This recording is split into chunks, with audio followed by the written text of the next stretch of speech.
വിഷുവിന് ഒരു സിനിമയുണ്ടെങ്കിൽ എന്ന് വെച്ചാൽ from the beginning till the end വിഷുവിൻ്റെ അന്നിരുന്ന് കാണാൻ പറ്റിയ വിഷുവിൻ്റെ എല്ലാ വൈബും ഉള്ള ഒരുപക്ഷെ ഒരുപാട് ആളുകളുടെ വിഷു ഓർമ്മകളുമായി ചേർന്ന് നിൽക്കുന്ന ഒരു മലയാള സിനിമയുണ്ടെങ്കിൽ അത് മീശമാധവൻ തന്നെയായിരിക്കും. പൊളിറ്റിക്കലി വിയോജിപ്പുകളുള്ള എന്ന് വെച്ചാൽ ഈ സിനിമയിലെ പൊളിറ്റിക്കലി ഇൻകറക്റ്റ് ആയിട്ടുള്ള കാര്യങ്ങളൊക്കെ പറയുമ്പോൾ ഞാൻ ഉണ്ടാക്കിയെടുത്തു എന്നുള്ള രീതിയിലൊക്കെയാണ് കുറേ ആളുകൾ ആക്രമണ കമൻറ്റുകളുമായിട്ട് വരാറുള്ളത്. എന്നത്തെയും പോലെ പുച്ഛം മാത്രമാണ്. ആ സിനിമ ഇറങ്ങിയിരുന്ന കാലത്ത് നിന്ന് ഈ കാലത്തേക്ക് വന്ന് നമ്മളൊന്ന് തിരിഞ്ഞു നോക്കുമ്പോൾ അതിൽ ഇന്ന് നമുക്ക് തെറ്റായി തോന്നുന്ന പല കാര്യങ്ങളും അടങ്ങിയിട്ടുണ്ട്. ആ വിമർശനങ്ങളൊക്കെ നമ്മൾ മുന്നോട്ട് വെക്കുമ്പോഴും ആ സിനിമ നമ്മളെ ചിരിപ്പിച്ചൊരു വിധമുണ്ട്. ആ സിനിമ ആരംഭിക്കുമ്പോൾ സത്യം പറഞ്ഞാൽ നമ്മളും ഏതാണ്ട് കണി കാണുന്നത് പോലത്തെ ഒരു ഫീലാണ്. ഓരോ കഥാപാത്രങ്ങളിലൂടെയും കടന്നു പോകുമ്പോൾ മറ്റേ നാട്ടുമ്പുറത്തിൻ്റെ നന്മ എന്നൊക്കെ പറയുന്ന മലയാളത്തിലൊരു പഴയ കൺസെപ്റ്റ് ഉണ്ടായിരുന്നു. അതിനെയൊക്കെ ബ്രേക്ക് ചെയ്തിട്ട് ഒരു നാട്ടുമ്പുറത്ത് എല്ലാത്തരം അലമ്പന്മാരും എന്ന് വെച്ചാൽ ഈ സിനിമയിൽ നമ്മൾ നന്മയുടെ നിറകുടമായി കാണുന്ന മാധവൻ്റെ അമ്മയുണ്ട്, പിന്നെ ഒരു നമ്പൂരിച്ചനുണ്ട്. ഇവരെല്ലാവരും വെറും തല്ലിപ്പൊളികളാണ്. പ്രത്യേകിച്ച് നമ്പൂരിച്ചൻ ഒരു നമ്പാൻ കൊള്ളാത്ത ആളാണ് എന്നും സിനിമയിൽ കാണിക്കുന്നുണ്ട്. ആ ഘട്ടത്തിലേക്കൊക്കെ നമുക്ക് വരാം. എന്തായാലും മീശമാധവൻ ഞാൻ ഈ വിഷുവിന് ഒന്നുകൂടി കണ്ടു. എന്ന് വെച്ചാൽ ഞാൻ വിഷുവിൻ്റെ അന്ന് രാവിലെ പോയി കണ്ട സിനിമ ആലപ്പുഴ ജിങ്കാനയായിരുന്നു. അത് കണ്ടു കഴിഞ്ഞപ്പോൾ എനിക്കത് അത്ര ഒരു തൃപ്തി ആയില്ല. എന്നാൽ പിന്നെ വിഷുവിൻ്റെ അന്ന് ഒറ്റയ്ക്ക് വെറുതെ ഇരിക്കുകയാണ്, മീശമാധവൻ കാണാമെന്ന് വിചാരിച്ചു. അങ്ങനെ മീശമാധവൻ കണ്ടു തീർത്തു. അപ്പോൾ ഇതിലെ കണി രംഗം അവിടെ മുതലേ നമ്മൾ ചിരിയാണ്. എന്ന് വെച്ചാൽ ഹരിശ്രേഷ്ഠകൻ കൃഷ്ണൻ്റെ വേഷത്തിൽ വന്ന് നിന്ന് ഏത് കൃഷ്ണനാടാ താടിയുള്ളത് എന്ന് പറയുന്ന ചോദ്യങ്ങളൊക്കെ ഉണ്ടാകുന്നു. ആ കണിയിൽ നിന്ന് ജഗതി ശ്രീകുമാർ അവതരിപ്പിക്കുന്ന പിള്ളേച്ചൻ്റെ അല്ലെങ്കിൽ ഭഗീരഥൻ പിള്ളയുടെ വീട്ടിലേക്ക് ഇവർ കണിയുമായിട്ട് പോകുന്ന സീനുണ്ട്. പക്ഷേ സിനിമയുടെ പ്രൊമോഷൻസിൻ്റെ ഭാഗമായിട്ട് അവർ ടി വിയിൽ കൂടുതൽ പുഷ് ചെയ്തതും ഒക്കെ ആയിട്ട് എനിക്ക് തോന്നുന്നത് ഈ Osama bin Laden George Bush ആ ഒരു ആംഗിളിലുള്ള കഥപറച്ചിലാണ്. നായകൻ തന്നെ ഒസാമ ബിൻ ലാദനായിട്ടാണ് കാണുന്നത്, മറ്റേ പുള്ളി ജോർജ് ബുഷാണ്. ആ ഒരു സമയത്ത് ദിലീപ് കൊടുക്കുന്ന ഒരു ഡബ്ബിങ്ങും സാധനങ്ങളും ഒക്കെ ഉണ്ടല്ലോ, അത് ഭയങ്കര ഹുക്കായിരുന്നു. അതായത് ഈ സിനിമയിൽ നിങ്ങൾ നോക്കുകയാണെങ്കിൽ ഓരോ അരമണിക്കൂർ കൂടുമ്പോഴും നമ്മളെ ഹുക്ക് ചെയ്ത് നിർത്തുന്ന, നമ്മളെ അടുത്ത ലെവലിലേക്കും കൂടി പിടിച്ചിരുന്ന, ഇനി ഒരു അരമണിക്കൂറും കൂടി പിടിച്ചിരുത്താൻ പാകത്തിനുള്ള ഒരുപാട് എലമെൻറ്റുകൾ അവർ ഇട്ടിട്ട് പോയിട്ടുണ്ട്. ആ എലമെൻറ്റുകളെ കുറിച്ച് സംസാരിക്കുക, സിനിമ കണ്ട സമയത്ത് എനിക്ക് ഫീൽ ചെയ്ത കുറച്ച് കാര്യങ്ങൾ പറയുക എന്നുള്ളതാണ് ഈ വീഡിയോയിൽ നമ്മൾ ഉദ്ദേശിക്കുന്നത്. സിനിമ വളരെ ഫണ്ണി ആയിട്ടുള്ള കുറച്ച് കാഴ്ചകളൊക്കെ കാണിച്ചു. പിന്നെ ആ നാട്ടിൻപുറത്തെ ഈ മാധവൻ എന്ന് പറയുന്ന ക്യാരക്ടർ, അങ്ങനെ കുറച്ച് ഡയലോഗുകൾ, പ്രത്യേകിച്ച് കിണ്ടി എന്ന വാക്കൊക്കെ ഡബിൾ മീനിങ്ങിലോടുകൂടി ഉപയോഗിച്ചു. അത് ഡബിൾ മീനിങ് ആയി മനസ്സിലാക്കാൻ പറ്റാത്ത ആളുകൾ ഇപ്പോഴും ഉണ്ട്. അല്ല അതിലൊക്കെ നീ എന്തിനാ ഡബിൾ മീനിങ് കാണുന്നതെന്ന് ചോദിക്കുന്ന ആളുകളുണ്ടാവും. നല്ല ഉഗ്രൻ ഡബിൾ മീനിങ് കോമഡിയാണ്. പക്ഷെ അങ്ങനെ അല്ലാതെ കേൾക്കുമ്പോഴും അതിനകത്തൊരു ചിരിയുടെ എലമെൻ്റ് ഉണ്ട് എന്നുള്ളതാണ് അതിൻ്റെ രസം. അതുപോലെ തന്നെ ഈ സിനിമയിൽ നമ്മൾ ഉണ്ടപക്രു എന്ന് തുടക്കത്തിലും പിന്നീട് ഗിന്നസ് പക്രു എന്നും നമ്മൾ സ്നേഹത്തോടെ ബഹുമാനത്തോടെ വിളിക്കുന്ന അജയ് കുമാറിനെ കാണുന്നുണ്ട്. അപ്പോൾ അദ്ദേഹത്തിൻ്റെ ഉയരത്തിനെ വലിപ്പക്കുറവിനെ ഒക്കെ കളിയാക്കിക്കൊണ്ടുള്ള ഡയലോഗുകൾ സിനിമയിൽ അവിടെ ഇവിടെയായിട്ട് നമ്മൾ കാണുന്നുണ്ട്. അപ്പോൾ അത് ഒരാളുടെ ശരീരത്തിനെ, അയാളുടെ ഉയരത്തിനെ ഒക്കെ കളിയാക്കിക്കൊണ്ടാണ് എന്ന് പറയുന്ന ആ ഒരു പൊളിറ്റിക്കലി ഇൻകറക്റ്റ് ആണെന്ന് പറയുമ്പോഴും എനിക്ക് ആ സീനുകളിൽ ഇപ്പോൾ കണ്ടെത്താൻ തോന്നുന്നു, അല്ലെങ്കിൽ കുറച്ചുകൂടി ചിന്തിക്കുമ്പോൾ മനസ്സിലാക്കാൻ പറ്റുന്നൊരു കാര്യം, ആ സിനിമയിൽ നമ്മൾ ഈ പറയുന്ന ഈ കളിയാക്കബിൾ ആയിട്ടുള്ള കുറവുകളില്ലാത്ത ഒരാൾ വന്നത് ചെയ്തു എന്ന് വിചാരിക്കും. ഏതെങ്കിലും ഒരു ജൂനിയർ ആർട്ടിസ്റ്റ് വന്ന് ചെയ്തു എന്ന് വിചാരിക്കും. ചിലപ്പോൾ എന്തെങ്കിലും ഒരു ഡയലോഗ് ഉണ്ടാവുമായിരിക്കും, അല്ലെങ്കിൽ ചായ കൊണ്ടുവന്ന് വെക്കുന്നു, പോകുന്നു, അതുപോലെ ചായക്കടയിൽ ഇരിക്കുന്നു, അങ്ങോട്ടും ഇങ്ങോട്ടും നടക്കുമ്പോൾ തട്ടുന്നു, മുട്ടുന്നു, ഇങ്ങനെയൊക്കെയുള്ള കുറച്ച് കാര്യങ്ങളോ അല്ലെങ്കിൽ ഡയലോഗുകളിൽ കൊണ്ടുവരാൻ പറ്റുന്ന കോമഡികളോ ആയിരിക്കും ഉണ്ടാവുക. ആ ആർട്ടിസ്റ്റിനെ ചിലപ്പോൾ നമ്മൾ ഓർത്തിരിക്കണമെന്നില്ല. ഇവിടെ സംഭവിക്കുന്ന രണ്ട് കാര്യങ്ങൾ. ഒന്ന്, അജയ്കുമാർ എന്ന് പറയുന്ന ആർട്ടിസ്റ്റ്, അദ്ദേഹത്തിൻ്റെ ചുറ്റുമുള്ള ആളുകൾ അല്ലെങ്കിൽ നമ്മൾ ഓരോരുത്തരും പഠിച്ചു വെച്ചിരിക്കുന്ന കുറേ കാര്യങ്ങൾ കൊണ്ട് അദ്ദേഹത്തിൻ്റെ ചുറ്റുമുണ്ടെന്ന് നമ്മൾ വിചാരിക്കുന്ന പരിമിതികളെ, പലപ്പോഴും ഈ മനുഷ്യന്മാരുടെ പരിമിതികൾ എന്ന് പറയുന്നത് അവരുടെ ചുറ്റുമുള്ള ആളുകൾ ഡിസൈഡ് ചെയ്യുന്നതാണ്. അയ്യോ അവന് പൊക്കക്കുറവാണ്, നാട്ടുകാർ മുഴുവൻ ഡിസൈഡ് ചെയ്ത് കഴിഞ്ഞാൽ അവനക്ക് പൊക്കക്കുറവാണ്, അയ്യോ എന്ന് പറയുന്ന ഒരു സാധനം വിചാരിക്കും. അല്ലെങ്കിൽ നിറം കുറഞ്ഞു എന്ന് പറയുന്ന ഒരു ടേം ആയിരിക്കും ഉപയോഗിക്കുക. ഇത് ഈ ചുറ്റുമുള്ള ആളുകൾ ചേർന്ന് ഉണ്ടാക്കിയെടുക്കുന്ന ഒരു പരിമിതിയാണ്. ഒരു പക്ഷേ അയാളായിരിക്കുകയും അയാളുടെ ഉള്ളിലേക്കായിട്ട് നോക്കാൻ പറ്റുകയും ചെയ്യുകയാണെങ്കിൽ അയാൾ കണ്ടെത്തുന്ന സാധ്യതകളുണ്ടാവും.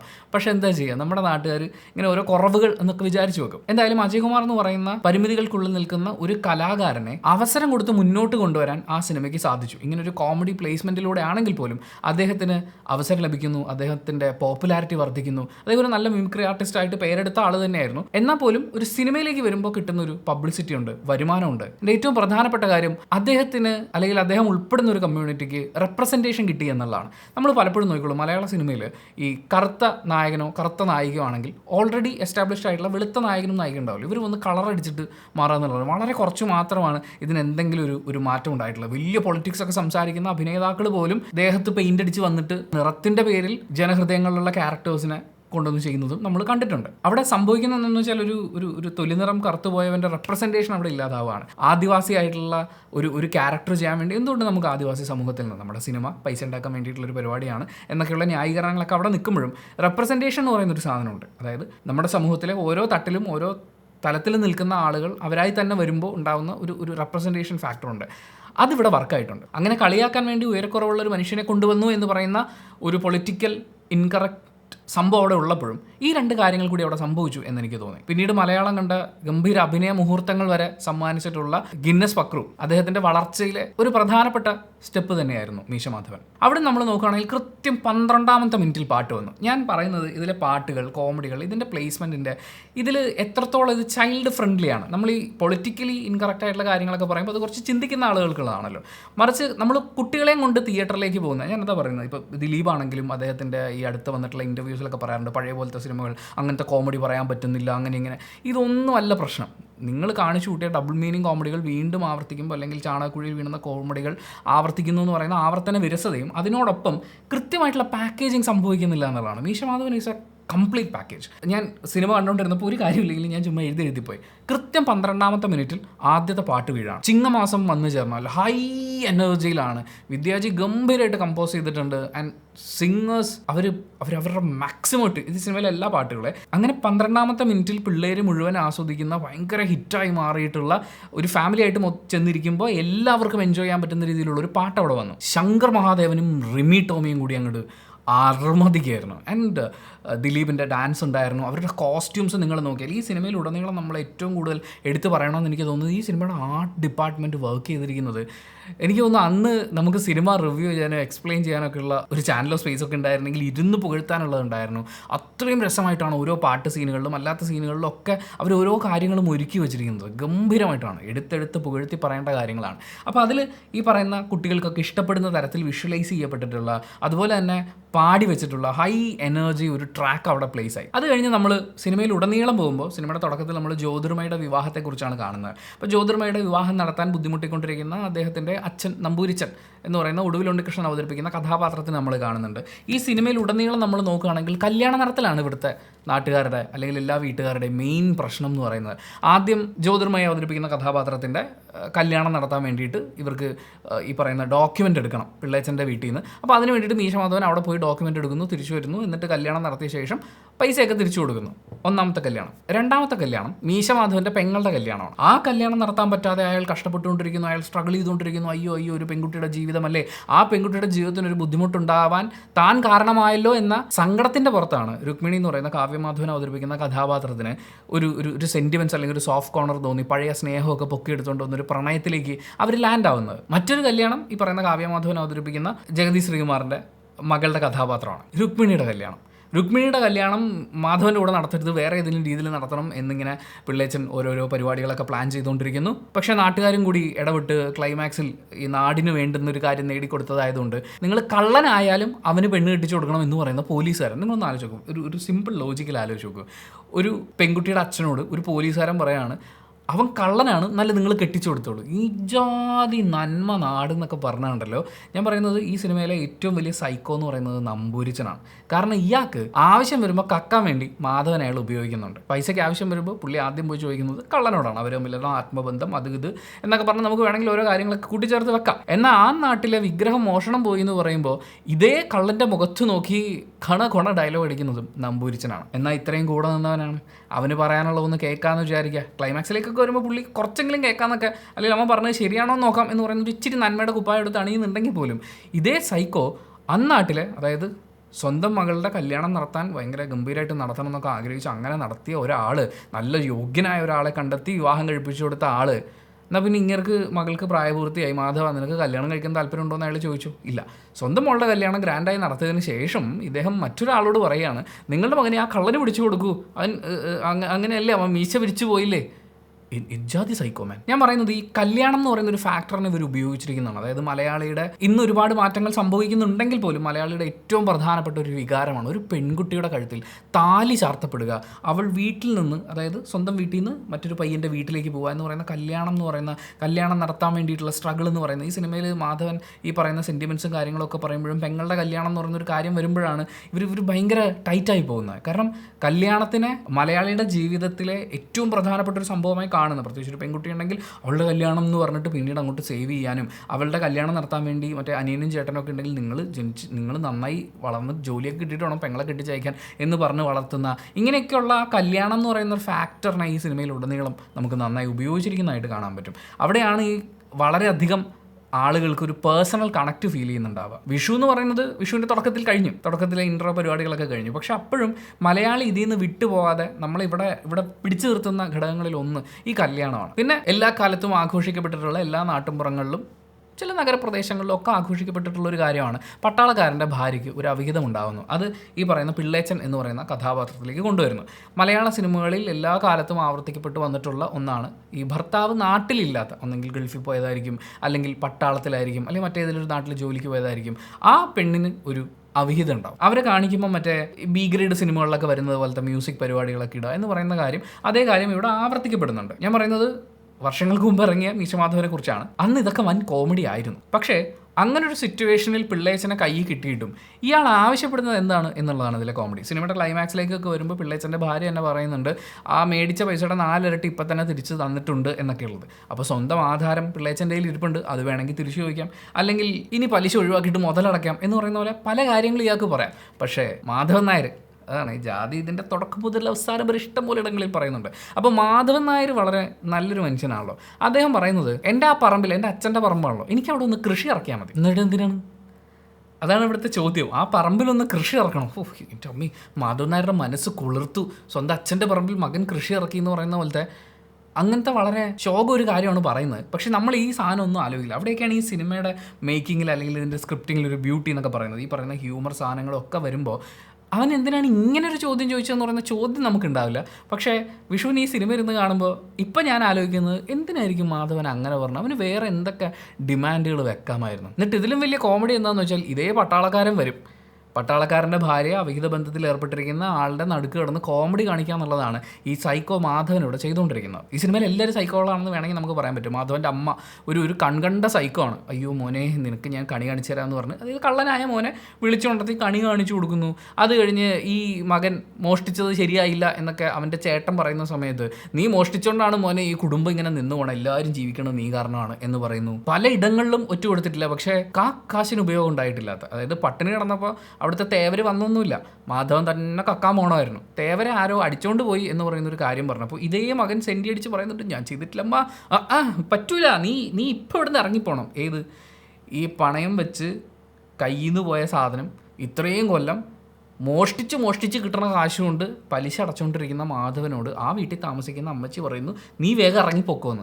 റോസിക്ക് എന്നെ ഇഷ്ടമല്ലെങ്കിൽ റോസി ഈ വീട്ടിൽ നിന്ന് എങ്ങോട്ടെങ്കിലും പൊക്കോളൂ എന്ന് പറയുന്ന പോലത്തെ ഒരു ഡയലോഗാണ് ആ അമ്മച്ചി പറയുന്നത്. സത്യത്തിൽ അവരും ഒരു സൈക്കോ അല്ലേ. പിന്നെ ഇവിടങ്ങളിലൊക്കെ നമ്മൾ ഈ പറയുന്ന ഹ്യൂമർ എലമെൻറ്റുകളൊക്കെ വർക്കാവുന്ന സ്ഥലങ്ങളിലൊക്കെ നോക്കുകയാണെന്നുണ്ടെങ്കിൽ ഇത് ഭയങ്കര മ്യൂസിക്കലി ഭയങ്കര രസമായിട്ടാണ് ചെയ്തു വെച്ചിരിക്കുന്നത്. ഓരോ സ്പേസിലും അവർ കൊടുക്കുന്ന സാധനം ഇതിൻ്റെ എൻ്റർടൈൻമെൻറ്റ് വാല്യൂ ഭയങ്കരമായിട്ട് കൂട്ടുന്നുണ്ട് ആ മ്യൂസിക് എലമെൻ്റ് അവിടെ വരുമ്പോൾ. അവിടുന്ന് മാധവൻ ചെന്ന് പിള്ളേച്ചൻ്റെ വീട്ടിലെ ആധാരം മോഷ്ടിച്ച് തിരിച്ചു വരുന്നു. അപ്പോൾ നമ്മുടെ ജ്യോതിർമയുടെ ക്യാരക്ടർ ദിലീപുമായി സംസാരിക്കുന്നു. അത് കഴിഞ്ഞ് കൃത്യം 36ാമത്തെ മിനിറ്റിൽ, അതായത് സിനിമ തുടങ്ങി 12ാം മിനിറ്റിൽ ഒരു ഹൈ എനർജി പാട്ടുണ്ട്. 36ാമത്തെ മിനിറ്റിൽ അടുത്ത പാട്ട് വരികയാണ്, അതും ഹൈ എനർജി. പിന്നീട് അങ്ങോട്ട് ഒരുപാട് കല്യാണ പരിപാടികളിലും സ്റ്റേജിലും ഒക്കെ ഈ പാട്ട് ആഘോഷിക്കപ്പെടുകയാണ്. അതേ പറഞ്ഞത് വിദ്യാജി ഉണ്ടാക്കി വെച്ചിട്ടുള്ള പാട്ടുകൾ, അതിൽ ഗിരീഷ് പുത്തഞ്ചേരി എഴുതി വെച്ചിട്ടുള്ള വരികൾ, മലയാളത്തിൽ വന്നിട്ടുള്ള ഏറ്റവും വലിയ ഹിറ്റ് ചാർട്ടിൽ ഒന്ന് തന്നെയാണ് ഇതിലെ എല്ലാ പാട്ടുകളും. അതായത് ഈ ആൽബം എടുത്ത് വെച്ചിട്ട് നോക്കിക്കഴിഞ്ഞാൽ എല്ലാ പാട്ടുകളും സൂപ്പർ ഹിറ്റാണ്. അങ്ങനെ പെണ്ണേ നിൻ കല്യാണമായി എന്ന് പറഞ്ഞ പാട്ട് വരുന്നു.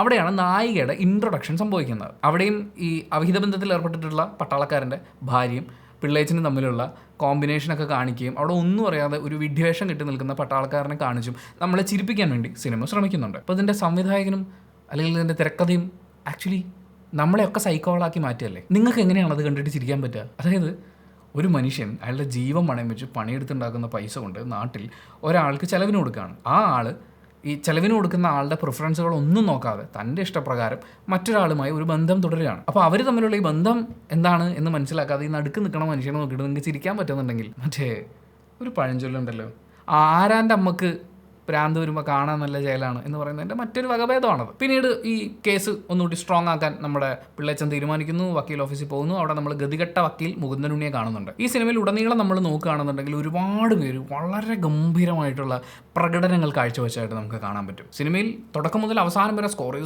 ചെയ്ത് പോകുന്നത് ഹരിശ്രീ അശോകനുണ്ട്.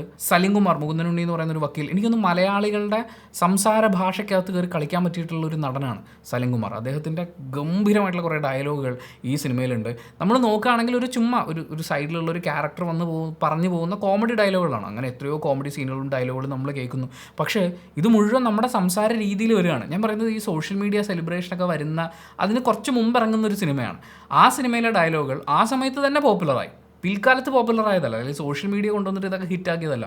അന്നും ആളുകൾ അതൊക്കെ ഉപയോഗിക്കായിരുന്നു. നന്ദി മാത്രമുള്ളല്ലേ എന്ന് പറയുന്നത് ഏത് കാലത്ത് തുടങ്ങിയതാണ്. അവിടെയാണ് സലീം കുമാറിൻ്റെ ഡയലോഗ് ഡെലിവറി, ഈ പറയുന്ന സിനിമയിലെ ക്യാരക്ടറൈസേഷൻ, പ്ലേസ്മെൻറ്റ് ഒക്കെ ഭയങ്കര ഇമ്പോർട്ടൻ്റ് ആവുന്നത്. മച്ചാൻ വർഗീസിൻ്റെ ലൈൻമാൻ ലോനപ്പനെ നമുക്ക് മറക്കാൻ പറ്റില്ല. ഒരു കുഞ്ഞു സാധനമാണ്. ഇടയ്ക്കിടയ്ക്ക് ഇങ്ങനെ പെടലി എന്ന് വിളിക്കും. അയാൾ ഓരോ തവണ പെടലി എന്ന് വിളിക്കുമ്പോഴും നമ്മൾ ഇയാളെ സ്ക്രീനിൽ കാണുന്നത് പോസ്റ്റിൻ്റെ ഏറ്റവും മുകളിൽ, നടുക്ക്, കുറച്ചുകൂടി താഴെ, പിന്നെ ഏറ്റവും താഴെ ഇറങ്ങിയിട്ട്, ഇങ്ങനെ പല രീതിയിലാണ് കാണുന്നത്. ഏറ്റവും അവസാനമാണ് അയാളുടെ മുഖത്തൊരു അടി കൊടുക്കാൻ വേണ്ടിയിട്ട് കൊച്ചിൻ ഹനീഫയ്ക്ക് പറ്റുന്നത്. അദ്ദേഹത്തിൻ്റെ പെടലി എന്നുള്ള ആ വിളി കേൾക്കുന്ന ആ ക്യാരക്ടർ, അയാൾ പറയുന്ന ഡയലോഗുകൾ, ഈവൻ അയാളുടെ മൂവ്മെൻറ്റിൽ വരെ അയാൾ കടയിൽ നിന്ന് ഇറങ്ങി വരുന്നത് പുറകോട്ട് ഇങ്ങനെ കുനിഞ്ഞിട്ടാണ്. അപ്പോൾ തലയിടിക്കുന്ന ആ സാധനമൊക്കെ എനിക്ക് തോന്നുന്നത് അത് അങ്ങനെ കയ്യിന്നിട്ടതാണെന്നാണ്. ഈ സ്ക്രിപ്റ്റിൽ എത്രയെന്നും പറഞ്ഞത് എഴുതും. രഞ്ജൻ പ്രമോദാണ് എഴുതിയിരിക്കുന്നത്. അദ്ദേഹത്തിൻ്റെ ഹ്യൂമർ എഴുതാനുള്ള കഴിവിനെ ഒന്നും ഞാൻ കുറച്ച് പറയല്ല. പക്ഷേ ഇവർ ഒരുപാട് പേര് കയ്യിൽ നിന്ന് കുറേ സാധനങ്ങൾ ഇട്ടിട്ടുണ്ട് എന്നുള്ളത് ഇവരുടെ പിന്നീടുള്ള സിനിമകളിൽ നമുക്ക് കാണാൻ പറ്റുന്നതാണ്. പിന്നെ ഈ സിനിമയിൽ ഉടനീളം നിങ്ങൾ നോക്കുകയാണെങ്കിൽ കാണുന്ന കോമഡികൾക്കൊക്കെ ഒരു പ്രത്യേകത ഉണ്ട്. ഇതൊരു ടോം ആൻഡ് ജെറി പരിപാടിയാണ്. അതായത് ഒരാൾ ചേസ് ചെയ്യുന്നു, മറ്റേയാൾ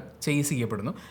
ചിലപ്പോൾ അങ്ങോട്ടും ഇങ്ങോട്ടും തിരിച്ചൊക്കെ പണി കൊടുത്ത് മുന്നോട്ട് പോകുന്നു. ഇതിലെ വീഴ്ചകൾ നിങ്ങൾ നോക്കുകയാണെങ്കിൽ, ഇതിലെ പൊള്ളലേൽക്കുന്നതൊക്കെ വൻ കോമഡി ആയിട്ടാണ് ഈ സിനിമയിൽ കാണിക്കുന്നത്. ശരിക്കും നമ്മൾ ടോം ആൻഡ് ജെറി കാർട്ടൂണിൽ കാണുന്ന പോലെ ഓരോരുത്തർക്കും അമളികൾ പറ്റുന്നത്, എന്തെങ്കിലും ഒന്ന് എടുത്തെറിയുമ്പോൾ അത് മറ്റേ ക്യാരക്ടറിൻ്റെ മുകളിലേക്ക് ചെന്ന് വീഴുന്നത്, ചാണകക്കുഴി കോമഡികൾ, നമ്മൾ പറയുന്ന ടിപ്പിക്കൽ ചാണകക്കുഴി കോമഡികൾ, ഇതൊക്കെ സംഭവിക്കുന്നത് ഒരു ടോം ആൻഡ് ജെറി സ്കീമിലാണ്. ഇവിടെയും ഈ കുട്ടികൾ വളരെയധികം ഇത് ആസ്വദിച്ചിരുന്ന് കാണും. എനിക്ക് തോന്നുന്നു ഈ മാധവനെ വലയിട്ട് പിടിക്കുന്ന ആദ്യത്തെ ഈ പിള്ളച്ചൻ്റെ വീട്ടിൽ വെച്ച് മാധവൻ നായരെ കിട്ടുന്ന ആ സീൻ എന്ന് പറയുന്നത് അത് ഏതെങ്കിലും ഒരു ഒരു ചാനലിൽ ചുമ്മാ ഒരു ക്ലിപ്പായിട്ട് വന്നാൽ പോലും കുത്തിയിരുന്ന് കാണുമായിരുന്നു. അത്രയും കൗതുകം കുട്ടികളിൽ ഉണ്ടാക്കാൻ ആ സീനിന് പറ്റിയിട്ടുണ്ടായിരുന്നു. ആ ഒരു ബിൽഡിംഗ് നിങ്ങൾ ആലോചിച്ചു, ഒരു വീടിനകത്ത് കുറേ കെണികളൊക്കെ ഒരുക്കി വെച്ചിട്ട് ശരിക്കും മാധവനെ പിടിക്കാൻ ഇത്രയും കെണിയൊന്നും ഉണ്ടാക്കേണ്ടായിരില്ല. അവൻ വീടിനടുത്ത് തന്നെ എന്തെങ്കിലും പരിപാടി ചെയ്താൽ പോരെ.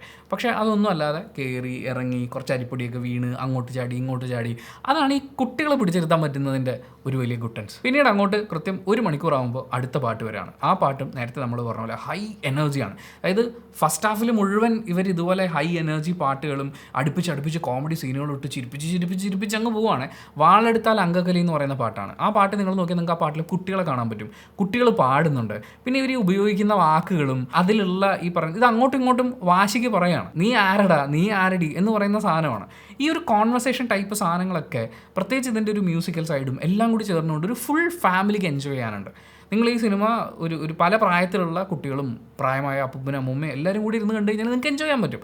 അങ്ങനെയാണ് ഈ സിനിമ വിഷുപ്പടങ്ങളിൽ ഒരു ഗംഭീര പടമായിട്ട് മാറുന്നത്. ആട്ടുകല്ലേൽ അരച്ച് നിന്നെ ദോശ ചുട്ടോളാം എന്ന് പറയുന്നത് എന്ത് സിമ്പിളാണ്. എത്ര സിമ്പിൾ ആൻഡ് സില്ലി ഫീലാണ് നമ്മൾ ഉണ്ടാക്കുക. പക്ഷേ അത് ഭയങ്കര രസമായിട്ട് സെലിബ്രേറ്റ് ചെയ്യപ്പെട്ടില്ലേ. പിന്നെ ഈ സിനിമയിൽ ഈ പറയുന്ന അടുത്ത സെൻറ്റ് സീനൊക്കെ വരുന്നത് ഈ വീടിൻ്റെ ഒരു ഭാഗം വെപ്പ് ഉടനെ തന്നെ വേണം എന്ന് പറഞ്ഞുകൊണ്ട് മാധവൻ്റെ ചേട്ടൻ വരികയാണ്. ചേട്ടനപ്പം ഈ കുടുംബം തകർന്നൊന്നും നോക്കിയിരുന്നില്ലേ എന്ന് ചോദിക്കുമ്പോൾ ഈ പറയുന്ന ന്യായീകരണ സാധനം വരികയാണ്. ചേട്ടൻ അന്ന് അവിടെ മറ്റേ മേമയുടെ വീട്ടിലെങ്ങാണ്ട് പഠിക്കാൻ പോയിരിക്കുകയായിരുന്നു. അപ്പോൾ ആ സമയത്താണ് വീട് ജപ്തി ചെയ്യുന്നൊരു സിറ്റുവേഷൻ വന്നത്. അന്നാണ് മാധവൻ കള്ളനായെന്ന് പറയുന്നുണ്ട്. ശരി, ആദ്യത്തെ തവണ അവർ അടവടയ്ക്കാൻ വേണ്ടിയിട്ട് അവൻ കള്ളനായി.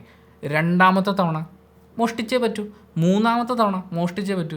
മാധവൻ കള്ളനാണ് എന്നുള്ളത് ആ നാട്ടിലുള്ള ആളുകൾക്കല്ലേ ഫീൽ ചെയ്യുന്നത്. മാധവന് പുറം നാട്ടിൽ എവിടെയെങ്കിലും പഠിക്കാനോ ജോലിക്കോ ഒക്കെ പൊക്കൂടെ. പക്ഷേ ആ ന്യായീകരണത്തിലെ എലമെന്റ് എവിടെ ഇരിക്കണം എന്ന് വെച്ച് കഴിഞ്ഞാൽ കുടുംബസ്നേഹിയായ നായകൻ എന്ന് പറയുന്ന എസ്റ്റാബ്ലിഷ്മെന്റ് ആണ് അവിടെ നടക്കുന്നത്. മലയാളിക്ക് ഏറ്റവും പ്രിയപ്പെട്ട ഒരു പരിപാടിയാണ് കുടുംബസ്നേഹിയായ, കുടുംബത്തിന് വേണ്ടി ജീവിതം മാറ്റി വെച്ചാൽ അത് ഇതേപോലെ ഏതെങ്കിലും ഒരു വീട്, ആ വീട് നഷ്ടപ്പെടാതിരിക്കാൻ വേണ്ടി, പ്രായമായ അച്ഛനും അമ്മയും കഷ്ടപ്പെടാതിരിക്കാൻ വേണ്ടി, അനിയന്മാരെയും അനിയത്തിമാരെയും പഠിപ്പിക്കാൻ വേണ്ടിയിട്ട് ജീവിതത്തിലെ എല്ലാ സുഖങ്ങളും ത്യജിച്ച് ഇങ്ങനെ ഇറങ്ങി നടക്കുന്ന ജീവിതത്തിലെ എല്ലാ നല്ലതും വേണ്ടെന്ന് വെച്ചാൽ ഒരു നായകൻ എന്ന് പറയുന്നത് ഒരു കുടുംബസ്നേഹി നായകൻ കൺസെപ്റ്റിനെ അവരവിടെ പ്ലേസ് ചെയ്യുന്നുണ്ട്. പക്ഷേ ഇന്ന് തിരിഞ്ഞ് നിന്ന് ആലോചിച്ച് നോക്കുമ്പോൾ എനിക്ക് തോന്നുന്നത് ഏതെങ്കിലും ഒരു മൊമെൻറ്റ് മാധവൻ കള്ളനായി എന്നൊക്കെ പറയുന്ന ഇത് ത്യാഗജ്വലമായിട്ടുള്ള കാര്യമായിട്ടൊക്കെയാണ് പറയുന്നത്. എന്നാൽ മാധവന് വേറെ എന്തെങ്കിലും പണിക്ക് പോയിക്കൂടായിരുന്നോ? മാധവൻ എന്തെങ്കിലും ട്രൈ ചെയ്തുകൂടായിരുന്നോ? പറ്റൂല. അമ്മാതിരി പ്രോത്സാഹനമാണ് ഫുൾ സൈക്കോളായിട്ടുള്ള ആ നാട്ടുകാർ നടപ്പിലാക്കുന്നത്. കാരണം അവർക്കൊരു കിണ്ടി വേണമെന്ന് പറയുന്നു, അപ്പുറത്തെ വീട്ടിൽ നിന്ന് കിണ്ടി മോഷ്ടിച്ച് ഇവിടെ കൊടുക്കുന്നു, ഇവിടുന്ന് എന്തെങ്കിലും ഒരു സാധനം മോഷ്ടിച്ച് അവിടെ കൊണ്ടുപോയി കൊടുക്കുന്നു. അങ്ങനെ ആ നാട്ടുകാർ തമ്മിൽ പോലും അറിയാതെ നടക്കുന്ന ഒരു ബാർട്ടർ സമ്പ്രദായത്തിൻ്റെ ഒരു പിന്തുടർച്ചക്കാരനായിട്ടാണ് മാധവൻ അവിടെ ഉള്ളത്. പിന്നെ മോഷ്ടിച്ച് അവനും സുഖം പിടിച്ചു പോയി, ആ കൊണ്ടുവരുന്ന സാധനം കഴിച്ചും അതിൻ്റെ സന്തോഷവും സമാധാനവും അവൻ്റെ അമ്മയ്ക്കും ശീലമായി പോയി. എന്നാൽ ശരി, നമുക്ക് പിള്ളേച്ചനെ കണ്ടിട്ട് ഈ വീടും പറമ്പല്ലേ, നിങ്ങളൊരു വില തരും, എന്നിട്ട് ബാക്കി പൈസ തരും, നമുക്ക് നാട് വിട്ടു പോകാം, വേറെ എവിടെയെങ്കിലും പോയി ജീവിക്കാം. പറ്റൂല, നമുക്ക് എങ്ങനെയെങ്കിലും പലിശ കഷ്ടപ്പെട്ട് ബുദ്ധിമുട്ടി അടച്ചിട്ടാണെങ്കിലും കട്ട് തിന്നേ പറ്റൂ. അങ്ങനെ ഒരു സെൻറ്റി സീൻ നമ്മളവിടെ കാണുന്നുണ്ട്. പിന്നെ വില്ലൻ്റെ എൻട്രിയാണ് നമ്മുടെ ഇന്ദ്രജിത്ത് അവതരിപ്പിച്ചിട്ടുള്ള ഈപ്പം പാപ്പച്ചി. നിങ്ങൾ ആലോചിച്ച് നോക്കി, ഈ സിനിമയിലെ ക്യാരക്ടേഴ്സ്, ഓരോ ക്യാരക്ടേഴ്സിൻ്റെയും പേര് എല്ലാവരുടെയും മനസ്സിലുണ്ട്. അതാണ് ഈ സിനിമയുടെ മറ്റൊരു വിജയം എന്ന് പറയുന്നത്. ഇന്ദ്രജിത്തിൻ്റെ എനിക്ക് തോന്നുന്നു ആ സമയത്തെ വളരെ പോപ്പുലർ ആയിട്ടുള്ള ഒരു കഥാപാത്രമായിരുന്നു അത്. പിന്നെ അങ്ങോട്ട് സംഭവിക്കുന്നത് എന്താണെന്ന് വെച്ചാൽ, നമ്മുടെ നായകൻ നേടിയെടുത്തിട്ടുള്ള കുറേ കാര്യങ്ങളുണ്ട്. നാട്ടുകാരുടെ കയ്യിൽ നിന്ന് കുറച്ച് സ്നേഹം അവൻ നേടിയെടുത്തിട്ടുണ്ട്. ഇപ്പോൾ ഒരു പ്രശ്നം വന്നു കഴിഞ്ഞാൽ നാട്ടുകാർ മുഴുവൻ അവൻ്റെ കൂടെ നിൽക്കുന്നു എന്ന് പറയുന്നൊരു സിറ്റുവേഷൻ. അവനായിട്ട് അവിടെ ഒരു നായികയുണ്ട്, അവർ തമ്മിൽ ഫൈറ്റ് ചെയ്തുകൊണ്ടിരിക്കുകയാണ്, എന്നാൽ പോലും അവിടെ ഒരു നായികയുണ്ട്. നമ്പൂരിച്ചൻ സൈക്കോ കൂടെയുണ്ട്. പിന്നെ നാട്ടുകാർ എല്ലാം മൊത്തത്തിൽ അയാൾ അവിടെ ഒരു സന്തോഷം അനുഭവിക്കുന്നുണ്ട്. ഇത് മുഴുവൻ പിടിച്ചടക്കാൻ ശ്രമിക്കുന്ന വില്ലനും അല്ലെങ്കിൽ ഒരു വില്ലൻ സെറ്റപ്പായി മാറുകയാണ് ജഗതി അവതരിപ്പിക്കുന്ന കഥാപാത്രം കൂടി ചേരുമ്പോൾ. അങ്ങനെ നായികയുമായി ഇയാൾ അടുക്കാൻ വേണ്ടി നടത്തുന്ന ചില ശ്രമങ്ങളും അതിനുശേഷമുള്ള ഒരു വെല്ലുവിളിയൊക്കെ ഉണ്ട്. രുക്മിണി വീട്ടിൽ വന്ന് എന്തെങ്കിലും മോഷ്ടിക്കാൻ പറ്റുമോ എന്നൊക്കെ ചോദിക്കുന്നത്. അന്നേരമാണ് ഈ അരഞ്ഞാണം മോഷ്ടിക്കുക എന്ന് പറയുന്ന പ്രോസസ്സ് അവിടെ നടക്കുന്നത്. അത് ഭയങ്കര റൊമാൻറ്റിക് ആയിട്ടൊക്കെയാണ് കാണിക്കുന്നത്. പക്ഷേ ആ സമയത്ത് പറയുന്ന ഡയലോഗാണ് അവിടുത്തെ ഏറ്റവും വലിയ പ്രശ്നമായിട്ട് മാറുന്നത്. അത് അന്ന് ചെയ്താലും ഇന്ന് ചെയ്താലും അതിനെ എനിക്ക് യാതൊരു തരത്തിലും അതിനൊരു ന്യായീകരണവുമില്ല.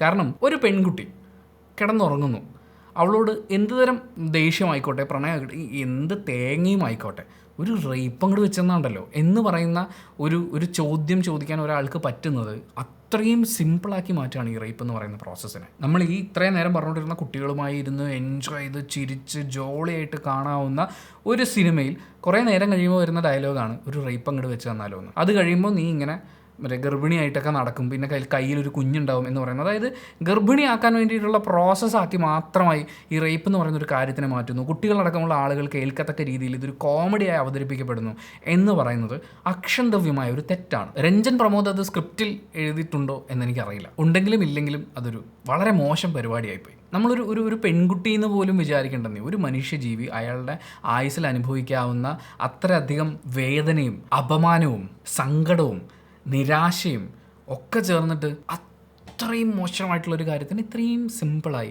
കോമഡിയായി അവതരിപ്പിക്കുക എന്ന് പറയുന്നത് സത്യത്തിൽ ഇവിടെ ആരാണ് സൈക്കോ? ആ ഡയലോഗ് ഒരു പ്രോബ്ലമാറ്റിക് ഡയലോഗാണ്. പക്ഷെ അത് കഴിഞ്ഞിട്ട് ഇതേ മാധവൻ പോയി രുക്മിണിയോട് അടിക്കുന്ന കുറച്ച് ഡയലോഗുകളുണ്ട്. ഈ അരഞ്ഞാണമൊക്കെ കൊടുത്തതിന് ശേഷം അത് ആ അരയിൽ ചുറ്റിപ്പറ്റി കിടക്കുന്ന കാണാൻ നല്ല ഭംഗിയാണ്. അവിടെ തന്നെ ഇരുന്നോട്ടെ, ഞാൻ ഇടയ്ക്കിടയ്ക്ക് വന്ന് കണ്ടോളാം എന്ന് പറയുന്നതാണ് ഒരു പെൺകുട്ടിയുടെ. അപ്പം കാവ്യമാധവൻ്റെ ക്യാരക്ടർ ഭയങ്കര കരഞ്ഞുകൊണ്ടൊക്കെയാണ് പോകുന്നത്. ഒരു പെൺകുട്ടിയുടെ അവളുടെ പ്രൈവസി, അവൾക്കിനി പ്രൈവസി എന്ന് പറയുന്നൊരു സാധനമേ ഇല്ല. അവളുടെ നഗ്നതയടക്കം കൊണ്ടുപോകാൻ പാകത്തിന് ഒരുത്തം നിന്ന് വെല്ലുവിളിക്കുകയാണ്. അവൾക്ക് എന്താണ് ചെയ്യാൻ പറ്റുക?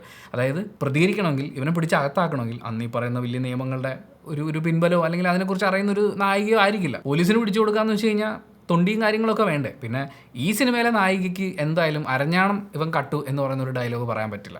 കാര്യം ആ രീതിയിലാണ് ഈ സ്ക്രിപ്റ്റിലെ എല്ലാ കഥാപാത്രങ്ങളും പൊക്കൊണ്ടിരിക്കുന്നത്. അപ്പോൾ ഇവനെ പോലീസിനെ കൊണ്ട് പിടിപ്പിക്കാനും വയ്യ. അപ്പോൾ ഏത് നിമിഷവും ഉറങ്ങിക്കിടക്കുന്ന സമയത്തും ഉണർന്നിരിക്കുമ്പോഴും ഒക്കെ ഇയാൾ മുന്നിൽ വന്ന് പെട്ടേക്കാം, ഇയാൾ തൻ്റെ ശരീരം കണ്ടേക്കാം, അയാൾ തന്നെ എന്ത് വേണമെങ്കിലും ചെയ്തേക്കാം എന്നൊക്കെ പറയുന്ന പോലത്തെ ഒരു ഭീകരത അവിടെ ക്രിയേറ്റ് ചെയ്യുകയാണ് ഈ കള്ളൻ മാധവൻ ചെയ്യുന്നത്. പക്ഷെ അതും വളരെ റൊമാൻറ്റിക്കായിട്ട് ആ ബാക്ക്ഗ്രൗണ്ട് സ്കോറൊക്കെ പോകുന്നത് നിങ്ങൾ കേൾക്കണം. ഒരു മനുഷ്യജീവിക്ക് സേഫ്റ്റിയും പ്രൈവസിയും ഇല്ല എന്ന് പറയുന്ന ഒരു ബോധ്യം ഒരുത്തൻ പച്ചയ്ക്ക് നിന്ന് വെല്ലുവിളിച്ച് കഴിഞ്ഞ് അവൾ എന്ത് ചെയ്യണമെന്ന് അറിയാതെ പൊട്ടിക്കരഞ്ഞുകൊണ്ട് ഓടുന്ന സമയത്ത് അത് കഴിഞ്ഞ് പിന്നീട് അത് പ്രണയമായി മാറുന്നു എന്നുള്ളത് എന്തൊരു ബ്രില്യൻസ് ആണ്. എന്തായാലും അതിൻ്റെ ഭാഗമായി അവൾ ചെയ്യുന്നൊരു പ്രവൃത്തി നായകൻ്റെ അനിയത്തിയുടെ കല്യാണം മുടങ്ങും. അതായത് സ്വന്തം സേഫ്റ്റിയും പ്രൈവസിയും ഇല്ലാതാക്കും എന്ന് വെല്ലുവിളിച്ചിട്ട് പോയൊരുത്തനോട് പ്രതികാരം ചെയ്തപ്പോൾ അവൻ്റെ അനിയത്തിയുടെ കല്യാണം ഒന്ന് മുടങ്ങി എന്നുള്ളതാണ്.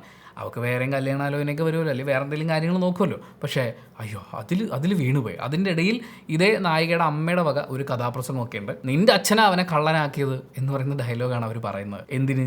മാധവൻ നായർക്ക് അദ്ദേഹത്തിൻ്റെ അച്ഛനുണ്ടാക്കി വെച്ച വീടും പുരയിടവും പോകാതിരിക്കാൻ വേണ്ടിയിട്ട് അവൻ കട്ടു. അത് അവൻ്റെ വിഷയമാണ്. ഇയാൾ കള്ളക്കണക്ക് എഴുതി പരിപാടിയും കാര്യങ്ങളും ഒക്കെ ഉണ്ടാവും. പക്ഷേ ആ കള്ളക്കണക്ക് സെറ്റിൽ ചെയ്യാൻ വേണ്ടി അവൻ എന്ത് ചെയ്തു എന്നുള്ളതിൻ്റെ ഉത്തരവാദിത്തം മുഴുവനായി ഈ അച്ഛൻ ഇട്ട് കൊടുക്കുന്നത് അത്ര നല്ല പരിപാടിയായിട്ട് എനിക്ക് തോന്നുന്നില്ല. പോട്ടെ, ആദ്യത്തെ 1-2 EMIക്ക് അവൻ കട്ടുമെന്ന് വിചാരിക്കുക. പിന്നെയോ ഇവിടെ ഈ വീട്ടുമുറ്റത്ത് കളിച്ച് വളർന്ന പയ്യനാണ് അവൻ. ഇവിടെ വന്ന് കട്ടിട്ട് പോയിട്ടും സ്വന്തം ആധാരം അവൻ മോഷ്ടിച്ചിട്ടില്ല എന്നൊക്കെ പറയുന്നത് ഒരു വൻ സംഭവമായിട്ടൊക്കെയാണ് ഇവർ അവതരിപ്പിച്ചുകൊണ്ടിരിക്കുന്നത്. അത് കഴിഞ്ഞ് ഈ പറയുന്ന സെൻറ്റി സീൻ വന്ന് മാപ്പ് ചോദിക്കലൊക്കെ കഴിഞ്ഞ് കൃത്യം 1 മണിക്കൂർ 40 മിനിറ്റ് ആകുമ്പോഴേക്കും പ്രണയഗാനം വരികയാണ്. കരിമിഴി കുരുവിയെ കണ്ടില്ല എന്ന് പറയുന്ന ആ സൂപ്പർ ഹിറ്റ് ഗാനം അവിടെയാണ്. സുജാത മോഹനും ദേവാനന്ദുമാണ് ആ പാട്ട് പാടിയിരിക്കുന്നത്. ദേവാനന്ദ് എന്ന് പറയുന്ന സിംഗർ, അദ്ദേഹം ഇതിൽ കൂടുതൽ പാട്ടുകൾ, ഇതിൽ കൂടുതൽ ആരാധകരെയൊക്കെ അർഹിക്കുന്ന ഒരു ഗായകനാണ് എന്നുള്ളത് തന്നെയാണ് എനിക്ക് ഇതിൻ്റെ കൂടെ ആഡ് ചെയ്യാനുള്ളൊരു കാര്യം. അവിടെ നമ്മൾ നോക്കുകയാണെങ്കിൽ ആ പാട്ടിൻ്റെ വിഷ്വലൈസേഷൻ, മറ്റേ വെള്ളത്തിൽ മറ്റേ ചരുവൊക്കെ കൊണ്ടുവച്ച് അങ്ങനത്തെ കുറേ സാധനങ്ങളൊക്കെ ഉണ്ട്. നേരത്തെ നമ്മൾ പറഞ്ഞതുപോലെ ഇപ്പോൾ കുട്ടികളൊക്കെ കണ്ടുകൊണ്ടിരിക്കുമ്പോഴും ഈ പറയുന്ന പ്രണയം, സീരിയസ് ആയിട്ടുള്ള കുടുംബസ്നേഹം, ഡയലോഗുകൾ ഒക്കെ വരുമ്പോഴും ഒരു എക്സൈറ്റ്മെൻറ്റ് ഫാക്ടർ ഉണ്ട് അവിടെ. അപ്പോഴും ഈ സ്ക്രീനിലേക്ക് നോക്കിയിരിക്കുമ്പോൾ കൗതുകകരമായ കുറച്ച് കാര്യങ്ങൾ കാണുന്നു എന്നുള്ളത്. പിന്നെ അവിടെയും കുട്ടികളും ഒക്കെ പാട്ടിൻ്റെ വിഷ്വലിൽ വരുന്നുണ്ട്. അത് കഴിഞ്ഞിട്ട് ഞാൻ ശ്രദ്ധിച്ചൊരു കാര്യം എന്താണെന്ന് വെച്ച് കഴിഞ്ഞാൽ, ഈ സിനിമയിൽ ഇവരുടെ രണ്ടുപേരുടെയും പ്രണയം പൂത്തൊലയുന്നത് കാണിക്കാൻ ഒരുപാട് സമയമൊന്നും അവരെടുത്തിട്ടില്ല. അല്ലെങ്കിൽ ഒത്തിരി സമയം അവർക്ക് എടുക്കാൻ പറ്റുമോ എന്നുള്ളതും എനിക്ക് ഡൗട്ടാണ്. കാര്യം ഒരു പ്രേമം തുടങ്ങി അതിൻ്റെ ബ്യൂട്ടി സാധനങ്ങളൊക്കെ കാണിച്ചു പോകാൻ ചിലപ്പം കുറച്ച് ദിവസങ്ങളൊക്കെ എടുക്കുമല്ലോ. ഇത് മറ്റേ ഒരു ദിവസം അയ്യോ എനിക്കിഷ്ടമാണ്, അയ്യോ എനിക്ക് നീല്ലാതെ പറ്റില്ല എന്ന് പറയുന്നൊരു സാധനമല്ലല്ലോ. ഇതിങ്ങനെ ഡെവലപ്പായി വരുന്നതൊക്കെ കാണിക്കണം. അപ്പോൾ അതിൻ്റെ ഒരു വളർച്ചയ്ക്ക് വേണ്ടിയിട്ട് അവരെടുത്തിരിക്കുന്നത് വെറും 15 മിനിറ്റാണ്. 1 മണിക്കൂർ 40 മിനിറ്റ് ആകുമ്പോഴേക്കും കരിമിഴി കുരുവിയെ കണ്ടില്ല എന്ന് പറയുന്ന ട്രാക്ക് വരുന്നു. കൃത്യം 10 മിനിറ്റ്. ആ പാട്ട് കഴിഞ്ഞ് 10 മിനിറ്റ് ആകുമ്പോഴേക്കും അടുത്ത പാട്ട്, എൻ്റെ എല്ലാം എല്ലാം അല്ലേ എന്ന് പറയുന്ന പാട്ട്. ആ പാട്ടിൻ്റെ ഒക്കെ ശേഷമാണ് ഒരു വില്ലൻ നായകൻ ഫൈറ്റൊക്കെ നമ്മൾ കാണുന്നത്. പിന്നെ നമ്മുടെ വില്ലൻ സങ്കേതം അവർ കുറച്ചും കൂടി ടൈറ്റ് ആവുകയാണ്. നായകനെ കുറച്ചും കൂടി വരിഞ്ഞു മുറുക്കണം. നായിക പോലും നായകനെ സംശയിക്കുന്ന ഒരു സാഹചര്യത്തിലേക്ക് സിനിമ കൊണ്ടെത്തിക്കുന്നു. പക്ഷെ അവിടെ വെച്ച് നായകൻ പറയാണ്, ഞാൻ നിന്നെ പ്രേമിച്ചത് സത്യത്തിൽ കുറച്ച് ഉടായ്പ മെൻറ്റാലിറ്റിയിലൊക്കെയാണ്, പക്ഷേ ഇപ്പം എനിക്ക് നിന്നെ ഭയങ്കര ഇഷ്ടമാണ്, ഇനി ഞാൻ വിട്ടുകളയില്ല. ശരിക്കും നമ്മൾ ആ സിറ്റുവേഷൻ ഒന്ന് അനലൈസ് ചെയ്ത് നോക്കിക്കഴിഞ്ഞാൽ, അതായത് മാധവന് സ്വന്തം വീടും പറമ്പും കയ്യിൽ നിന്ന് പോകാതിരിക്കാൻ വേണ്ടി രുക്മിണിയെ പ്രേമിക്കാൻ ഒരു ഐഡിയ വരുന്നു. കുറേ തക്കിട പരിപാടികളൊക്കെ നടന്നാണെങ്കിലും ഒരു പണി ഇങ്ങോട്ട് കിട്ടിയിട്ടാണെങ്കിലും ആ പ്രേമം ഏകദേശം സെറ്റായി വരുന്നുണ്ട്. അപ്പോൾ ഭഗീരഥൻ പിള്ളയുടെ നമ്പർ, ഈ പ്രേമം ഫേക്കാണ് എന്ന് പറഞ്ഞ് പോവുകയാണെന്നുണ്ടെങ്കിൽ നിൻ്റെ കേസ്, അതായത് അനിയത്തിയുടെ കല്യാണം കൂടാവുന്ന ഒരു സിറ്റുവേഷനിലേക്ക് ഞാൻ എത്തിക്കാം എന്ന് പറഞ്ഞ് നാട്ടുകാരും കൂട്ടുകാരും ഒക്കെ ആയിട്ട് ഭഗീരഥൻ പിള്ളയുടെ വീട്ടിലിരുന്ന് സംസാരിക്കുകയാണ്. അപ്പോൾ ഈ പെൺകുട്ടി വരുന്നു, ഈ തട്ടിപ്പ് പ്രേമമാണെന്നുള്ളത് ഇവളുടെ മുഖത്ത് നോക്കി പറയൂ എന്ന് അയാൾ പറയുന്നു. അപ്പോഴാണ് മാധവൻ നായർ എന്ന് പറയുന്ന കള്ളൻ സൈക്കോടെ ആ ഒരു യഥാർത്ഥ ബുദ്ധി പുറത്തു വരുന്നത്. ഇതൊരു കള്ളപ്രേമമായിരുന്നു എന്ന് പറഞ്ഞാൽ എന്താണ് സംഭവിക്കുക? ഈ കേസും കാര്യങ്ങളൊക്കെ ഒന്ന് ഒഴിവായി കിട്ടുമായിരിക്കും. പക്ഷേ അപ്പോഴും ഭഗീരഥൻ പിള്ളയുടെ കയ്യിൽ ആ വാള് നിൽക്കുകയാണ്. മാത്രമല്ല ഈ പെൺകുട്ടിക്ക് ഇവനോടൊരു പകയുണ്ടായിട്ടുണ്ട്. പിന്നെ ഓടി പൊളിച്ച് വരുന്ന ടെക്നിക്കും കാര്യങ്ങളൊക്കെ ആ കുട്ടി കാത്തിരുന്ന് കണ്ടതാണല്ലോ. അപ്പോൾ ഇതൊരു നുണപ്രേമമായിരുന്നു എന്ന് പറഞ്ഞിട്ട് നീ എന്നോട് ക്ഷമിക്കൂ എന്ന് പറഞ്ഞ് കാര്യമൊക്കെ സെറ്റിൽ ചെയ്ത് പോകുന്നത് ഇയാളെ അന്നേരത്തേക്ക് മാത്രമേ രക്ഷിക്കുള്ളൂ. പക്ഷേ എൻ്റെ പ്രേമം ഒറിജിനൽ പ്രേമമായിരുന്നു പൊന്നെ, നിന്നെ ഞാൻ ഇനി വിട്ടുകളയൂല എന്ന് പറയുന്നത് ലോങ് ടേമിൽ അയാൾക്ക് ഒരുപാട് ഉപകാരം കിട്ടുന്ന കാര്യമാണ്. കാര്യം എന്തായാലും ഭഗീരഥൻ പിള്ളയ്ക്ക് ഒറ്റ മോളേ ഉള്ളൂ. അങ്ങനെ ആ സ്മാർട്ട് മൂവ് ഒക്കെ നടത്തി ഇയാൾ ഇങ്ങനെ ഇരിക്കുന്ന സമയത്ത് ഈ പ്രശ്നമൊക്കെ സെറ്റിൽ ചെയ്യാൻ വേണ്ടിയിട്ടുള്ള പൈസ പെങ്ങളെ കെട്ടാൻ വരുന്ന അളിയൻ കൊണ്ടുവന്ന് കൊടുക്കുന്നു എന്ന് പറയുന്ന ആ നന്മ നിറഞ്ഞ പ്രവൃത്തി നമ്മൾ കാണുകയാണ്. അതിനുശേഷം ആ നാട്ടിലെ അമ്പലത്തിലെ പ്രതിഷ്ഠ കാണാതാവുന്നു. അത്രയും നാൾ മോനെ നീയാണ് ഞങ്ങളെ പട്ടിണിയിൽ നിന്ന് രക്ഷപ്പെടുത്തിയത്, നീ ഉള്ളതുകൊണ്ട് ഞങ്ങളൊക്കെ ജീവനോടെ ഇരിക്കുന്നു, ഇതാ നീയാണ് ഞങ്ങളുടെ ദൈവം എന്ന് പറയാതെ പറഞ്ഞ് എല്ലാം കഴിഞ്ഞിരുന്ന് വിഗ്രഹം മോഷ്ടിച്ചത് മോനായിരിക്കും എന്ന് കണ്ടപ്പോഴേക്കും മാധവൻ്റെ അമ്മ പറയാണ് കടക്കട പുറത്തുനിന്ന്. ആര്? EMI അടച്ചുകൊണ്ടിരിക്കുന്ന വീടാണ്. അത് കഴിഞ്ഞ് അമ്മ തള്ളിപ്പറഞ്ഞു. നമ്പൂരിശനെ കാണുമ്പോൾ രക്ഷപ്പെട്ടെ നമ്പൂരിശ് അതായത് എന്ന് പറയുമ്പോൾ അയാൾ കാലം മാറുകയാണ്. എന്തായാലും സിനിമ നിങ്ങൾ കാണുന്ന സമയത്ത് ഈ പറയുന്ന ക്ലൈമാക്സും ഫൈറ്റും പരിപാടിയും ഒക്കെ കഴിഞ്ഞതിന് ശേഷം ആ നാടിൻ്റെ നന്മയായ കള്ളനെയല്ല, ആ നാടിൻ്റെ നന്മയായിട്ടുള്ള ആ ദൈവത്തിനെ, ആ വിഗ്രഹത്തിനെ വീണ്ടെടുക്കുന്ന കള്ളൻ എന്ന് പറയുന്നത് നാട്ടുകാർക്കൊക്കെ പ്രിയപ്പെട്ടവനായി മാറുകയാണ്. ആ സമയത്ത് പഞ്ചഡയലോഗ് അടിക്കാനൊരു അവസരം കിട്ടുമ്പോൾ പുള്ളി ചാടിക്കയറി എന്ന് പറയുന്നുണ്ട് മാധവൻ കള്ളനാ. പക്ഷേ മാധവൻ കട്ടതൊന്നും ഈ ചേക്ക് വിട്ട് പുറത്തേക്ക് പോയിട്ടില്ല. അതെന്താ, പുറത്ത് കണക്ഷനൊന്നും ഇല്ലാത്തതുകൊണ്ടാണോ? അത് പുറത്തേക്ക് വണ്ടിയില്ലേ? അല്ല, ആ നാട്ടിലുള്ള സകലമാന എണ്ണവും സൈക്കോ ആണ്. കാരണം ഇവൻ കട്ടുകൊണ്ട് വരുന്നത് ആ നാട്ടിൽ തന്നെയുള്ള വേറെ ആരുടെയോ മുതലാണെന്നറിയാം. ചിലപ്പോൾ എന്നും കണ്ടിച്ചിരിക്കുന്ന ഒരാളുടെ വീട്ടിൽ നിന്ന് അടിച്ചുകൊണ്ട് വരുന്നതായിരിക്കും ഇപ്പുറത്തുള്ള ആൾ വാങ്ങിക്കുന്നുണ്ടാവുക. നല്ല നാട്ടുകാരാട്ടോ. ചേക്ക് വിട്ട് ഈ സാധനം പുറത്തു പോകാതിരിക്കാൻ വേണ്ടി അവരും മാധവനോടൊപ്പം വലിയൊരു പങ്ക് വഹിച്ചിട്ടുണ്ട്. അപ്പോൾ പഞ്ച് ഡയലോഗിലേക്ക് വരാം. മാധവൻ കട്ടതൊന്നും ചേക്ക് വിട്ട് പുറത്തേക്ക് പോയിട്ടില്ല. കാര്യം ഇത് ഇവിടെ ഇട്ട് നമ്മൾ റോൾ ചെയ്ത് കളിച്ചുകൊണ്ടിരിക്കുകയാണ്. ഇവിടെ നിന്ന് ഈ വിഗ്രഹം കൊണ്ടുപോകാൻ മാധവൻ സമ്മതിക്കില്ല, മാധവൻ്റെ കാവലുള്ളപ്പോൾ എന്നൊക്കെയാണ് പറയുന്നത്. ഇത് മറ്റേ തിണ്ണമിടുക്ക് ഡയലോഗ് ഉണ്ടല്ലോ, അല്ലെങ്കിൽ ഇവനെ ഞാനടിക്കും പുറത്തുനിന്ന് വേറെ ആരും അടിക്കരുത് എന്ന് പറയുന്ന പോലത്തെ ഒരു ഡയലോഗ് ഒക്കെ ആയിട്ടാണ് എനിക്ക് തോന്നിയത്. പക്ഷെ അന്ന് ഇങ്ങനെയൊന്നും ആയിരുന്നില്ല. അന്ന് ഇതൊക്കെ കാണുന്ന സമയത്ത് മാധവൻ എന്താ ഡയലോഗ്, ഇതിങ്ങനെ മനസ്സിലുണ്ടായിരുന്നു. എന്തായാലും വിഗ്രഹമൊക്കെ തിരിച്ചു കിട്ടി. ഈ കള്ളന്മാരെയൊക്കെ പോലീസ് വിത്ത് കള്ളൻ അവരെയൊക്കെ പിടിച്ച് കെട്ടിയതിന് ശേഷം ഇതൊക്കെ കാണുമ്പോഴേക്കും പിള്ളേച്ചൻ്റെ മനസ്സങ്ങോട്ട് മാറുകയാണ്. മോളെ നീ ഇവൻ്റെ കൂടെ അങ്ങോട്ട് പൊക്കോ, ആരുടെ കൂടെ? കള്ളൻ്റെ കൂടെ. ഒരു പണിക്കും പോവാത്ത, എന്തായാലും ഇടയ്ക്ക് മുട്ടിച്ച് ഇച്ചിരി പൈസ കൂടുതൽ കിട്ടുന്നൊരു സമയം ഉണ്ടാകും. എന്തെങ്കിലും ഒരു ബിസിനസ് തുടങ്ങി നോക്കാം, അല്ലെങ്കിൽ എന്തെങ്കിലും ഒന്ന് ട്രൈ ചെയ്ത് നോക്കണ്ടേ. അവൻ കള്ളനാണ്, അവൻ മോഷ്ടിച്ചാൽ മതി എന്ന് അംഗീകരിച്ച് അവനെ സ്നേഹിക്കുന്ന നാട്ടുകാർ. അതായത് നാട്ടുകാർ കള്ളം പോണു എന്നൊക്കെ പറയുന്ന പോലെ അങ്ങനെയല്ല അയാളെ ട്രീറ്റ് ചെയ്തിട്ടുള്ളത്. മോനെ വന്നേ എനിക്കൊരു കിണ്ടിയുടെ ആവശ്യമുണ്ട് എന്ന് പറയുന്ന അത്രയും സ്നേഹനിധിയായ കള്ളനെ പ്രോത്സാഹിപ്പിച്ചുകൊണ്ടിരിക്കുന്ന നാട്ടുകാർ. പിന്നെ ഇങ്ങനെ അവൻ നന്നാവും. എന്തായാലും അവൻ കള്ളനായി ജീവിക്കാൻ തീരുമാനിച്ചു. ആ കള്ളന് സ്വന്തം മോളെ പിടിച്ചു കൊടുക്കുന്ന ഭഗീരഥൻ പിള്ളയെ നമ്മൾ കാണുന്നു. അത് കഴിയുമ്പോൾ പിള്ളേര് നിന്ന് പാട്ട് പാടാണ്. അതായത് മീശക്കാരൻ മാധവൻ എന്ന് പറയുന്ന പിള്ളേർ ഒരു സാധനം പാടുന്നു. അങ്ങനെ മൊത്തത്തിൽ ഇത് ഞാനീ പറയുന്ന പ്രശ്നങ്ങൾ എന്ന് പറയുന്നത് ഇന്ന് ഞാൻ ഈ സിനിമ കണ്ടു നോക്കുമ്പോൾ എനിക്ക് ഫീൽ ചെയ്യുന്ന കാര്യങ്ങളാണ്. പക്ഷേ ആസ് എ പാക്കേജ് നമ്മൾ നോക്കുമ്പോൾ കണ്ടുകൊണ്ടിരിക്കുന്ന അത്രയും സമയം ഈ പറയുന്ന പെർഫോമേഴ്സ്, അവരുടെ ഡയലോഗുകൾ, അപ്പാർട്ട് ഫ്രം ദാറ്റ് വളരെ റോങ് ആയിട്ടുള്ള ഡയലോഗുകൾ, അതിൻ്റെ ഒരു സീനിൻ്റെ മേക്കിംഗ്, മ്യൂസിക്, ഇതെല്ലാം കൊണ്ട് ഇതൊരു വൻ പാക്കേജ് ആയിരുന്നു, ഒരു വൻ സെലിബ്രേഷൻ ആയിരുന്നു. ഞാൻ ഈ വിഷുവിനും ഈ സിനിമ ഒരു വട്ടം കൂടി കണ്ടു. ഈ സിനിമ കാണുന്ന ഒരു സ്പേസിൽ പോലും, ഇപ്പം നമ്മൾ കണ്ട സിനിമയാണല്ലോ, എന്നുകൊണ്ട് ഒരു സ്പേസിൽ പോലും എനിക്ക് ഓടിച്ചു വിടാൻ തോന്നിയിട്ടില്ല. അങ്ങനെ ഒരു ഫ്ലോയിൽ നമ്മൾ കണ്ടു തീർക്കുകയാണ്. എന്തായാലും മലയാളം കണ്ട ഒരു വൻ വിജയ ചിത്രമായിരുന്നു ഇത് എന്നുള്ളതും, അതുപോലെ തന്നെ എത്ര തവണ റീവാച്ച് ചെയ്ത് കഴിഞ്ഞാലും നമുക്ക് ബോറടിക്കാത്ത ഒരു സിനിമ അനുഭവമായി തുടരാൻ ഈ സിനിമയ്ക്ക് പറ്റുന്നുണ്ട് എന്നുള്ളതും നമുക്ക് മറച്ചു വെക്കാൻ പറ്റാത്തൊരു യാഥാർത്ഥ്യമാണ്. നിങ്ങളുടെ മീശമാധവൻ ഓർമ്മകൾ എന്തൊക്കെയാണ്? അല്ലെങ്കിൽ മീശമാധവൻ സിനിമയെക്കുറിച്ചുള്ള നിങ്ങളുടെ എക്സ്പീരിയൻസ്, ഇപ്പോൾ ഇതിനെ കണക്ട് ചെയ്തിട്ടൊക്കെ ചില ഓർമ്മകളൊക്കെ ഉണ്ടാവുക, അതൊക്കെ ഉണ്ടെങ്കിൽ അത് കമൻറ്റ് ബോക്സിൽ രേഖപ്പെടുത്തുക. Thank you so much for watching this video. Video ഇഷ്ടപ്പെട്ട ലൈക്ക് ചെയ്യുക, കമൻറ്റ് ചെയ്യുക, ഷെയർ ചെയ്യുക, സബ്സ്ക്രൈബ് ചെയ്യുന്ന കാര്യം പരിഗണിക്കുക.